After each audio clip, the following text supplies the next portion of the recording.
So Donald Trump gave his first speech after becoming a convicted felon, and I tell you what, folks, it's actually kind of painful to watch. It really is. When I see this man talk, I say to myself, I understand the rabid, foaming at the mouth cult members still sticking with him. I get it. They're never going to change their mind. What I will never understand is people who are otherwise smart and otherwise decent people who, for whatever reason, still throw their support behind this guy because they think they are out to get him. I will never understand how those people can't see through it. And I will never understand the people who are undecided at this point in the game. I'm sorry, but if you're undecided, you're just not paying attention. Because that's the only reason I can think of as to why you would be undecided. Because if you come at me with the both sides the same, I'm fixing to show you a lot of clips here that will clearly point to you that no, they're not the same in no way, shape, form, or fashion. And speaking of shape, form, and fashion, Donald Trump has lost all three of those. He's looking pretty disheveled and breathing heavily, and man, it's pretty hard to watch. But of course, he starts off with his favorite hit, "If they can do this to me, they can do it to you." Let's watch. This is a case where if they can do this to me, they can do this to anyone. And these are bad people. These are, in many cases, I believe, sick people. So I have a question for you. How many of you ever paid hush money to a porn star? How many of you ever paid hush money to a porn star to suppress a story that you didn't want coming out before an election so you could sway those election results? How many of you ever have been found guilty of fraud or liable of sexual abuse? How many of you refused to accept the results of an election and then you incited a riot on our nation's capital? How many of you took secret documents and nuclear codes that you weren't supposed to have and then refused to give them back? How many of you have done that? Because if you've done those things, then yes, they can absolutely do that to you. But if you've not, they can't come after you. If you're just minding your own business working at a Walmart, they're not going to come after you for those things. So this idea that, oh, they could do it to me, they can do it to you. No, the average Joe following Donald Trump is never going to have any of those things happen to them. That's just him sowing seeds of paranoia because that's what his base is made up of. They're made up of paranoid people who thinks the whole world is out to get them. But Donald Trump says that he's honored to be taking one for the team. It just gets more disgusting as we go, folks. In a way, I'm honored. It's not that it's pleasant. It's very bad for family. It's very bad for friends and businesses. But I'm honored to be involved in it because somebody has to do it. And I might as well keep going and be the one. But I'm very honored to be involved because we're fighting for our Constitution. So tell me again that it's not a cult. I mean, that's what every cult leader does. They stand up and they tell their flock that they're doing it for them. They're coming after me and I'm doing this for you. He ripped that right out of Jim Jones's playbook. And what is so screwed up about all of this is there are people in my part of the world who will sit down and they will watch a documentary about Jonestown and they will sit there and look at you and go, man, that was really messed up. Did you see that guy? He convinced 900 people to drink a bunch of Kool-Aid and fall over dead. And meanwhile, they got a Donald Trump flag flying off their trailer. How can they not see through it? How can they not see through that this guy is clearly ripping right out of Jim Jones and David Koresh's playbook and they're walking right in sync with him, meanwhile calling everybody else snowflakes, meanwhile calling everyone else sheep? It blows my mind that the people that comes at me every day in my comment sections, every day in my inboxes, you're just one of these sheep, man. You're just following after everybody. Really? You're following that, and you can't see that you're right here on the brink, by the way, of the Kool-Aid being handed out. You're to that point. If they ever make a documentary, we're in that moment right now, which most of them's already taken it, and it's already taken hold, but you get my drift.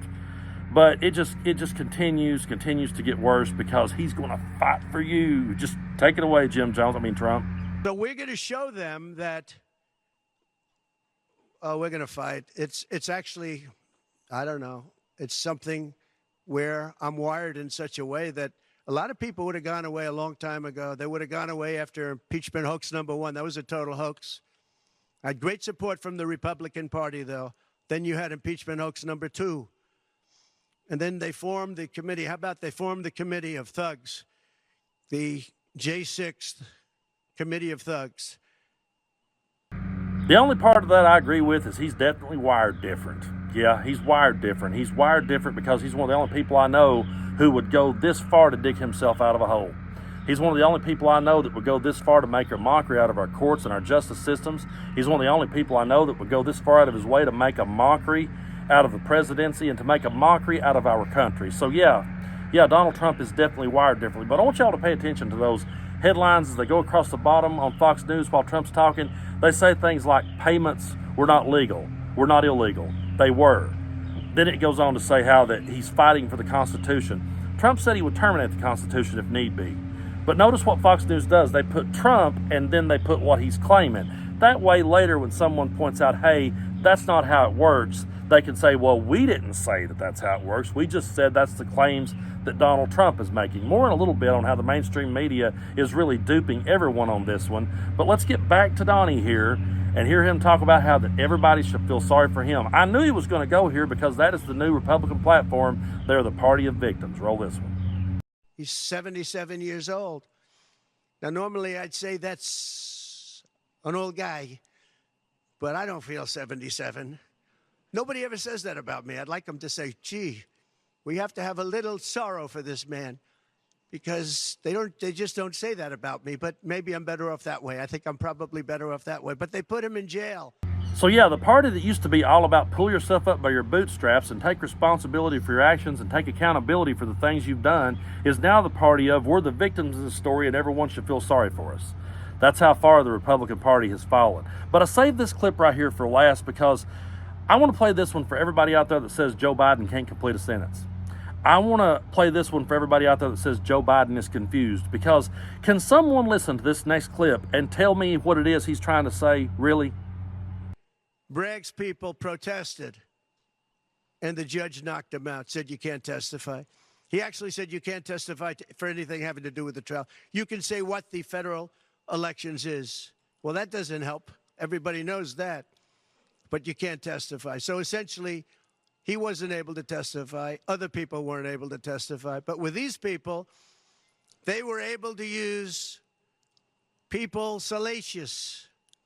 By the way, and nothing ever happened. There was no anything. Nothing ever happened, and they know it. But they were as salacious as they could be, and it had nothing to do with the case.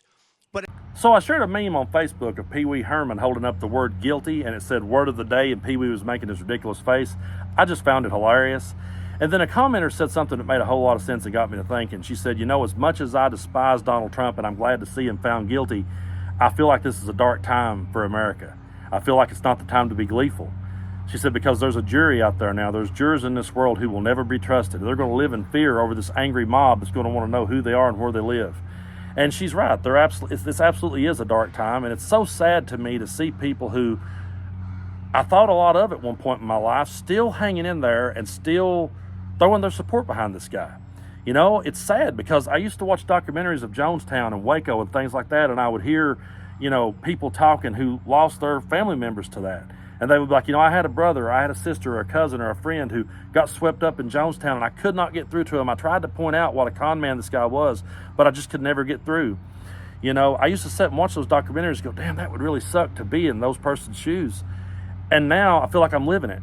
I'm seeing people that I care about still get caught up in this and still believe it and share ridiculous memes like, well, Jesus was convicted in a sham trial and, you know, I still follow him. I'm like, yeah, well, Jesus never paid hush money to a porn star that he cheated on his wife with while she was pregnant. You know, Jesus never tried to overthrow his government either, honestly. Jesus was never found liable of sexual abuse. He was never found guilty of fraud. Jesus never sat and mocked veterans and POWs. Jesus never bragged about assaulting women. Jesus never talked about rounding people up and kicking them out of the country. Jesus talked about welcoming people in and bringing everybody together. Jesus had a message of love. Jesus had a message of let's feed the hungry. Let's clothe the naked. Let's give the thirsty something to drink. Let's welcome the refugees. That's not the Republican platform at all. So to compare Jesus Christ to Donald Trump, you're either A, you're a troll, or B, you're just totally brainwashed at this point. And I really hate to be that blunt and direct about it, but folks, there's really no other way of putting it. Those clips we just watched of Trump, I mean, it's amazing to me that he's still out there and he's still relevant and he's still a contender. As Marlon Brando once said, I could have been a contender. Yeah, well, I never would have dreamed that Donald Trump would still be a contender, and I never would have dreamed that there would still be people that are throwing their support behind that. That's the best they can come up with. I mean,